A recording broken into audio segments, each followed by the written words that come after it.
Paplašināšanās jautājums arī ir svarīgs, jo tas ietekmē Eiropas Savienības spēju nodrošināt drošību un stabilitāti reģionā un pasaules mērogā.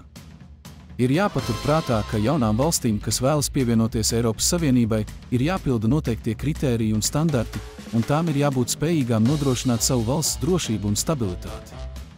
Ja jaunas valstis nevar nodrošināt šos kritērijus, tad Eiropas Savienībai ir jābūt uzmanīgai, lai novērstu jebkādas negatīvas sekas un draudus savai pašreizējai dalībvalstu drošībai un stabilitātei. Sveiki, mani sauc Mārtiņš Ate un esmu deputāta kandidāts no Tauta Zeme valsts saraksta numur 13 Eiropas parlamenta vēlēšanās. Mūsu balsis ir svarīgas. Tikai kopā mēs varam panākt, ka Latvija zied Eiropā, saglabājot savu unikālo identitāti un brīvību. Balso par Tauta Zeme valsts sarakstu numur 13. Uzziniet vairāk par mani martinsate.com.